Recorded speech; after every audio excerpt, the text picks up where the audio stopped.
नमस्कार everyone. Welcome to back my YouTube channel. साथियों, आज काफ़ी दिनों के बाद मुझे ऐसा लगा कि मुझे फिर एक वीडियो अपलोड करना चाहिए सभी जनता के हित को लेकर। साथियों, जैसा कि आप सभी को पता है, पिछले 6 महीने से जो लड़ाई चल रही है एक्सपीओ को लेके, वो आज भी उसी स्थिति में है। आज भी लोग उसी परेशानियों को लगातार झेल रहे हैं। वजह, लोगों का पैसा अभी भी नहीं मिला। सिर्फ बातें मिली हैं, सिर्फ टाइम और डेट मिली हैं, जिन पे कोई भी पुख्ता रिजल्ट नहीं मिला। अभी तक सभी जनता इसी परेशानी में अभी भी जूझ रही है। लोगों ने अपनी 5-5 ईएमआई बाउंस कर चुकी है और बहुत जल्द एक और ईएमआई का बोझ सभी जनता पर आने वाला है।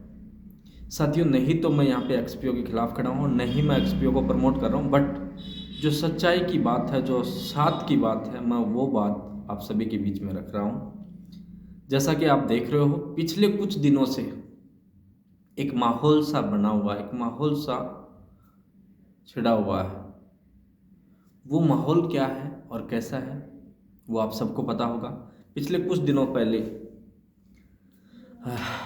एक शख्स आते हैं जिनके बहुत सारे वीडियो, बहुत सारी मीटिंग्स पे आपने सुना होगा कि आपका कैपिटल सेफ है। आप जितना भी इन्वेस्टमेंट कर रहे हो, आपका कैपिटल सेफ है और जो प्रॉफिट होगा वो आपका। और उस अपना जो डिपॉजिट था, वो जो कैपिटल था, उसकी सेफ्टी की गारंटी को देखते हुए आम जन जो पीड़ित हैं, उन्होंने भरोसा करके उन लोगों पे ज़्यादा से ज़्यादा पैसा इन्वेस्ट किया। हालांकि जिनके पास 2,000-5,000 रुपये नहीं थे, उन्होंने भी लाख लाख 2-2 लाख रुपए कहीं ना कहीं से लोन पे लेके 2-3-4% में ब्याज पे लेके उस स्कैम का हिस्सा बन गए। 8-10% प्रॉफिट, बड़ा मुनाफा कमाने के चक्कर में आ गए थे, जिसकी वजह से आज वो सारे के सारे परेशान हो रहे हैं। क्यों? क्योंकि आज उनके पास उनकी ईएमआई पे करने का, उनके घर खर्च चलाने का, उनके बच्चों की फीस देने का, यहाँ तक कि कुछ लोगों के पास आने वाले टाइम के खाने तक के भी पैसे नहीं हैं। आज वो सड़कों पे आ चुके हैं। हालांकि जो पैसे गए वो तो गए, लेकिन लोगों का पैसा लेके डाल दिया। आज उनको वो पैसा पे भी करना पड़ेगा। लोगों ने ईएमआई लिया, लोगों ने लोन लिया। एक तो लोन लेते हैं किसी पर्सनल ज़रूरत की चीज़ों को पूरा करने के लिए, या घर बनाने के लिए, या बिजनेस को लेके। इन्होंने एक ऐसा लोन इस फर्जी कंपनी के चक्कर में लिया, जो लोन आज उनको भरना भी पड़ रहा है और उनको कोई बेनिफिट भी नहीं मिला उस पैसे से। इतनी परेशानियों के बावजूद आज जो लोगों को मिल रहा है वो क्या?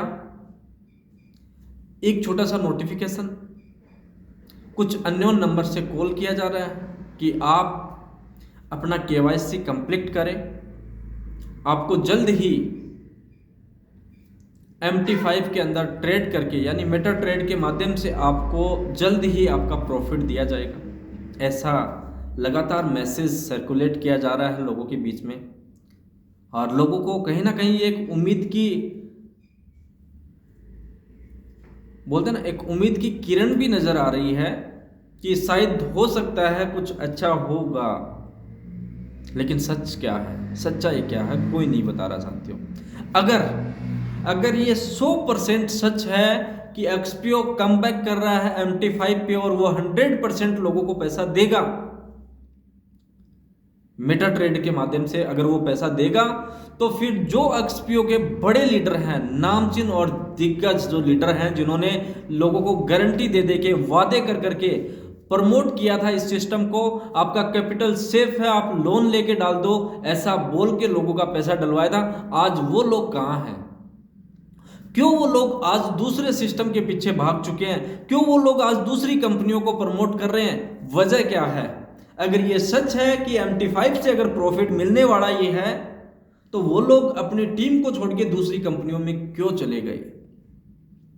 क्योंकि आप सब जानते हैं, जिसने टीम बनाया है यहाँ पे, जिसका नेटवर्क बड़ा है, MT5 में जब भी लोगों को प्रॉफिट मिलेगा तो प्रॉफिट उनको भी मिलेगा जिनकी टीम बड़ी है। लेकिन इसके बावजूद वो लोग दूसरी कंपनियों में भाग चुके हैं, दूसरी कंपनियों का प्रमोशन कर रहे हैं, प्रमोट कर रहे हैं, लोगों को मैसेज कर रहे हैं कि आप हमारे साथ आइए, आपका रिकवर करवा देंगे। साथियों, आप अपनी लड़ाई को अपने दम पे और एंड ऑफ मोमेंट तक लड़िए। जनता को एक साथ होकर ये लड़ाई लड़नी पड़ेगी।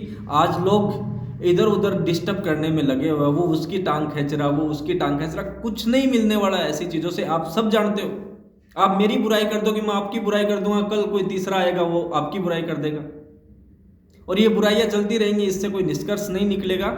इसलिए मेरा एक ही आप सभी से हाथ जोड़ के रिक्वेस्ट है कि आप ज़्यादा से ज़्यादा एकता पे बिलीव करें, एक मंच पे रहे, एकता के साथ बात करते रहे। कभी भी किसी भी लीडर को लेके, जिन लीडरों ने आपको हौसला दिया, इस जंग को लड़ने का हौसला दिया, आपको एकत्रित होने का हौसला दिया, आप किसी भी पर्टिकुलर लीडर का नाम खराब मत कीजिए। जैसा भी है, आपकी इस युद्ध में उसका बहुत बड़ा योगदान हो सकता है। जिस भी लीडर ने इस लड़ाई में अगर 1% भी योगदान दिया है, वो भी योद्धा है। इसलिए आप किसी भी लीडर का पाँव ना खींचिए, पैर खींचने में ना लगिए, आप अपनी मेहनत को कीजिए। आपको कोई लीडर पसंद नहीं है, दूसरे लीडर के साथ जुड़ के, अपने लोगों के साथ जुड़ के मेहनत कीजिए। लगातार अपने पैसे की रिकवरी के लिए आवाज़ उठाइए, एकता में बने रहिए, क्योंकि एकता के आगे बड़ी बड़ी हस्तियां भी झुक जाती है। आपको इंसाफ मिले, इस इंसाफ की लड़ाई में आप कानूनी, जो आपकी कानून की तरफ से जो आपको रूल्स मिलते हैं, उन रूल्स को फॉलो करते हुए आप अपनी प्रोग्रेस को जारी रखें। साथियों, ध्यानपूर्वक सुने ये चीज़ें, ये बहुत इंपॉर्टेंट है, और इनको लाइफ में ज़रूर उतारें, क्योंकि आज का दौर है वो बदल चुका है। आज की जो लड़ाई है वो भी बदल चुकी है, लोगों की दिशाएं बदल चुकी है, दिशाएं चेंज हो चुकी हैं। शायद लोग अपना मकसद भूल चुके हैं। मेरी एक ही रिक्वेस्ट है, आप लोग अपना मकसद को भूल के एक दूसरे की टांग खींचने में ना लगे। इसलिए ध्यान रखें, और जीवन में कोई भी हो सकता है आपकी लाइफ में, क्योंकि एक चीज़ आप हमेशा याद रखिए, आज 50% से जनता, 50% से ज़्यादा जनता आज शांत बैठ गई है। वजह कहीं ना कहीं और ड्राइवर्ट हो चुकी है। मैं नहीं बोलता कि आप ड्राइवर्ट ना होइए, बिल्कुल आपका खुद का डिसीजन है, आप जो करेंगे आपकी लाइफ के लिए करेंगे। लेकिन एक चीज़ मैं ज़रूर बोलना चाहूँगा, आप जब भी किसी बंदे की बातों में अगर कन्विंस हो तो बड़ा जोखिम मत उठाइए। आप ये मत सोचिए कि बड़ा जोखिम उठाने के बाद आपका जो बड़ा लॉस है वो रिकवर हो जाए, बिल्कुल पॉसिबिलिटी नहीं है साथियों। इसको आप प्लानिंग के अंदर ही कर पाएंगे, आप खुद की प्लानिंग रख के ही कर पाओगे। अगर कुछ कर पाओगे तो किसी की बातों में आके जज्बाती बन के गलत कदम ना उठाएं, ये मेरी आप सभी से रिक्वेस्ट है, ताकि और ज़्यादा परेशानियां आपकी लाइफ में ना आए। बाकी अगर आपको वीडियो अच्छा लगा हो तो आप अपने दोस्तों तक शेयर ज़रूर कर दीजिए। थैंक यू वेरी मच आप सभी साथियों का।